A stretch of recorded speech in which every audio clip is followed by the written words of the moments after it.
Welcome back. We're talking about the growing interest by immigrant voters in this year's U.S. presidential election. Let's get back to our panel right now. Thomas, we heard David Lee say a moment ago that people want to be heard. Do you believe that there is enough of an outreach, an election campaign outreach by Hillary Clinton and the Democrat Party to minority voters, to immigrant voters, or are they just taking it for granted that these are the voters who are going to vote Democratic? They shouldn't take it for granted, and I don't think they are. I mean, everything I've read suggests that they have pretty significant outreach efforts in all these communities, and I think that that reflects the fact that they are being heard by the Democratic Party. Certainly not heard to the extent maybe that they would wish, but at the same time, it's important to understand that all of these different groups, these immigrant groups, are pretty diverse in what it is they actually want from their leaders, from elected officials within each of the communities we've been talking about. I think there's also a lot of diversity of opinion. So sometimes it's kind of hard to tell what the message is that you should be responding to. But overall, the message of more humane immigration policy is I think the message coming from the Democratic Party. And it's the message that the Clinton campaign is trying to get out there. And I think it will be effective. I think it will help maybe boost turnout. I think their turnout efforts will focus on some of these communities. And I think the message will help sort of buttress the Democratic inclinations. Talib, there was one interesting figure I saw while researching the show, and that was there are going to be 11 million more voters in this election than there was in 2012. 11 million, that's huge growth.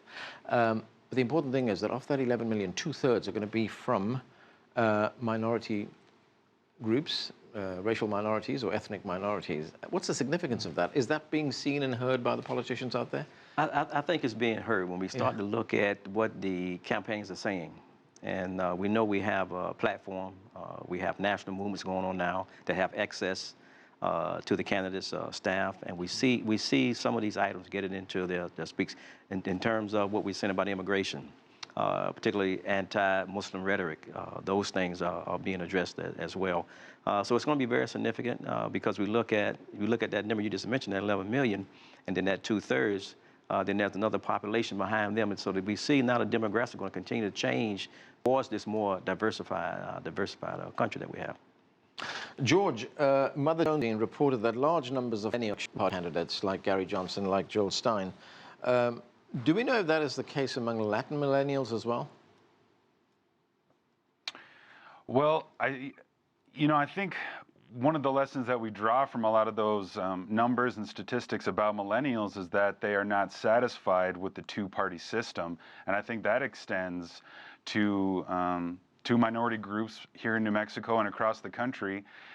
The two-party system, it's maybe dying. I mean, it might be sinking into the ocean. So I don't think that brown people need to jump onto that ship as it's sinking right now. So just winning over minority groups to the Democratic Party isn't enough. We need to change the electoral system that we have, the political systems that we have that have marginalized and disenfranchised groups for hundreds of years. It's a very long legacy of disenfranchisement, and a change in messaging documents from the top candidates is not going to change those deep-rooted problems. So unfortunately, we have Donald Trump that has sort of shifted the entire debate. Obviously, his rhetoric is utterly unacceptable and foolish, and just being better than that is still not good enough. Just because you're better than unacceptable is not good enough, and it's not going to reach these young people. So the young Chicano, Black, Native, Latino, if you like, the young people that I organize with in my organization and in other groups here in Albuquerque, they're not happy with this electoral system. They're not happy with the two-party system. And a lot of the nominees, the choices that they have in front of them, it's not the ticket. You know, they're looking within. They're turning to each other. They're turning to local leaders to solve these problems because the change that is needed is so vast and so deep that we can't depend on a major party nominee to bring us there. It's going to take a lot more work than that. And that's the part that's so uplifting about this election right now. You were touching on it with these numbers. I mean, we're going to see more women and people of color and young people engaged in this election than we have ever seen. So the future is very bright right now, although the election season, I think it brings everybody down a little bit, including young people and including communities of color. But there's a lot to be happier about right now, and I think there's a lot of hope. And Talib, that question that George raises is an important question. It's a broader question on the minority vote, which is not particularly relevant to this election, but are we likely to see in the future minority parties emerge that represent minority interests rather than minority just following the two existing parties? Well, when you look at the demographic surge and what the country's going to look like 50 years from now because the demographics have been set, that's a strong possibility that's going to happen. And so that's why I can see some of the parties now. Obviously, we know which parties are not listening, but those are starting to listen because they obviously have looked at those numbers in terms of where it's going, and they're going to have to serve that population. Right. David, I want you to take a listen to two differing views on Donald Trump's immigration policy. Let's watch.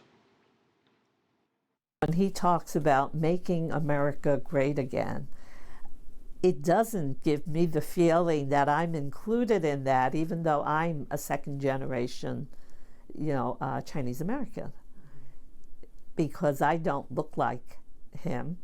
The Trump message is actually just very clear, right? He wants to encourage people to follow the rules, and that's the bottom line, right?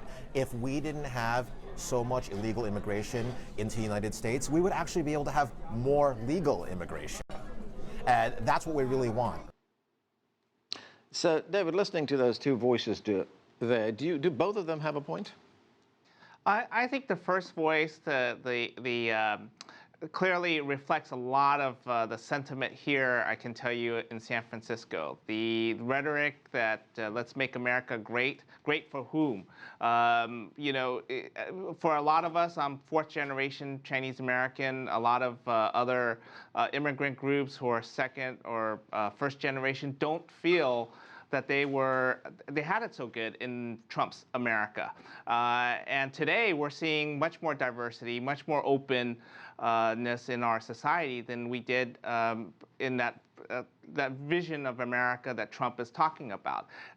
So I hear a lot of concern out there when we hear Trump talking about let's make America great again. Great for whom? We want an America that's open for everybody. And particularly for immigrant communities, we just want a chance to be able to pursue our American dream and to be part of this great society.